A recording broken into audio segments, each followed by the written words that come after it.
Hey, this is Russell Brunson. For all you guys who are just tuning in, right now we are doing a show. We're answering your number one questions about growing companies, building funnels, driving traffic, making money, and a whole bunch of other fun stuff. Today's question is about business failure. What are your top rules for avoiding business failure, and what was your biggest mistake? I got so many big mistakes I could share.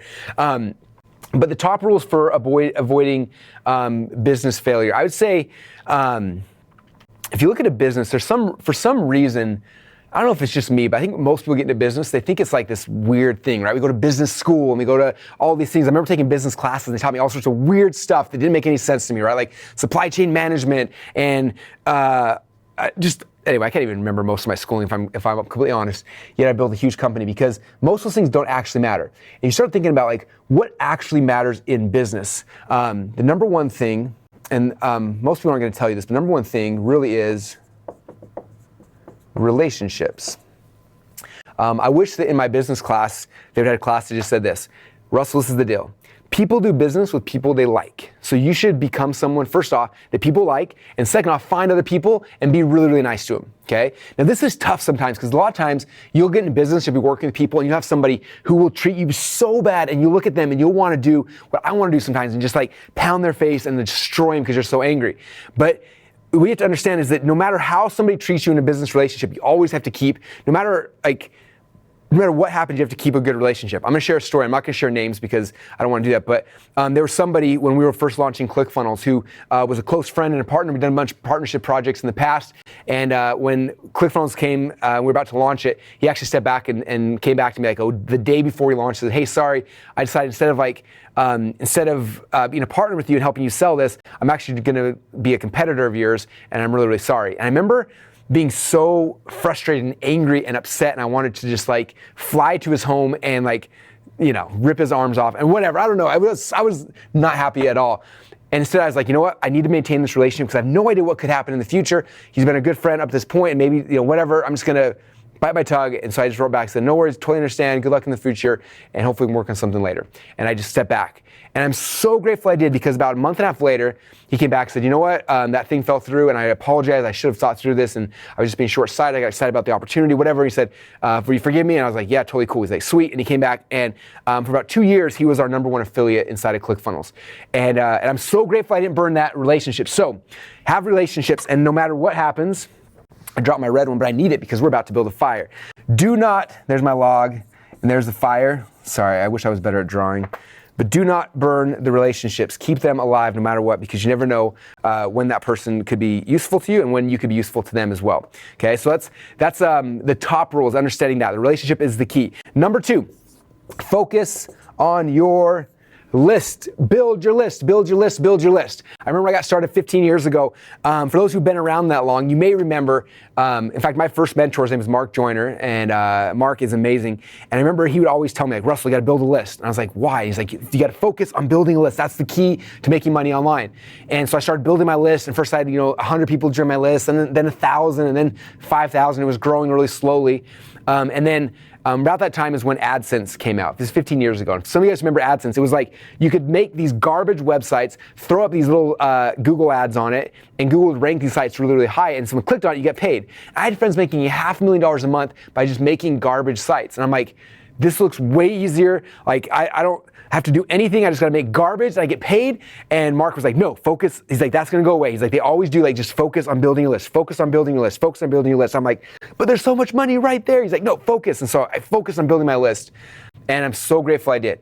One of my friends told me the metric, and this metric doesn't hold true all the time, but for the worst case scenario, you should average $1 per month per name on your email address on your list, okay? So for example, when I had 500 people on my email list, I was averaging about $500 a month. When I had 1,000 people on my list, I was averaging 1,000 a month. When I got to 10,000 on my list, 10,000 a month. When I got to 100,000, I was averaging 100,000 a month, a million a month. Like it synced pretty close. Now, the better you are at building relationships to your list, the more that'll go up. Some people I know make $5, $6, $7, $8, $10 per month per name on their email address list. So it can go up and down, but that's like the worst case scenario, right? So I was focusing on building this list. I got to 500, then 1,000, then 10,000, and then about that time is when AdSense crashed.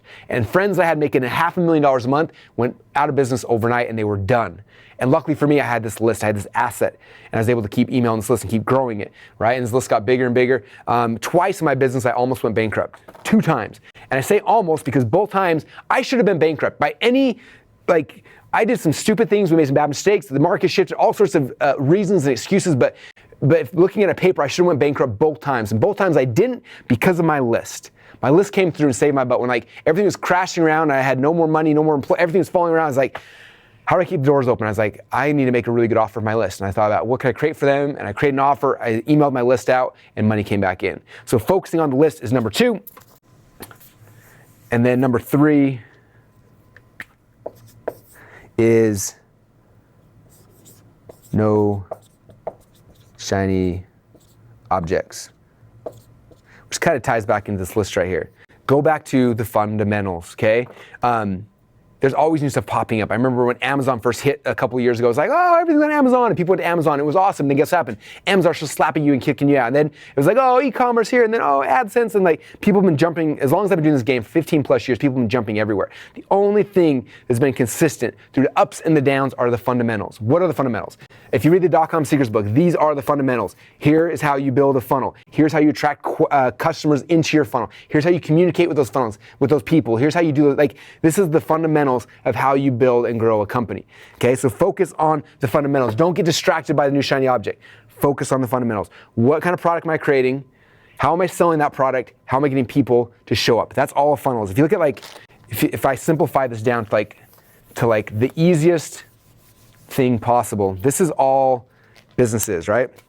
It's number 1, creating a product or an offer. So here's the thing I'm selling and make sure it's awesome. Then I got to figure out some way to actually sell that product. So what's the sales message? And then I got to figure out how to get people over here to come and see the sales message. Get people, come see the sales message, and then I make them a really good offer, and they give me money. That's the fundamentals of business. Okay, that is a funnel. And so those are the fundamentals. If I was you guys, I'd focus on nothing but the fundamentals of how do I build a funnel? How do I grow my list? How do I do this over and over and over again? Because things are going to shift. Mark Zuckerberg someday, as nice as he is right now, tomorrow he's going to kick a bunch of us out, right? Same thing's going to happen on YouTube, on Facebook, and Instagram. The platforms are going to change, but the fundamentals don't. So focus on the fundamentals, and that is the biggest thing to make sure you don't have failures, and so you can avoid all the big mistakes that me and a lot of people I've been watching over the last decade and a half have had when they've tried to play this game. Thank you so much for watching. Every single week we publish new secrets just like this, so make sure you subscribe so you don't miss any of them, and I will see you on the next video.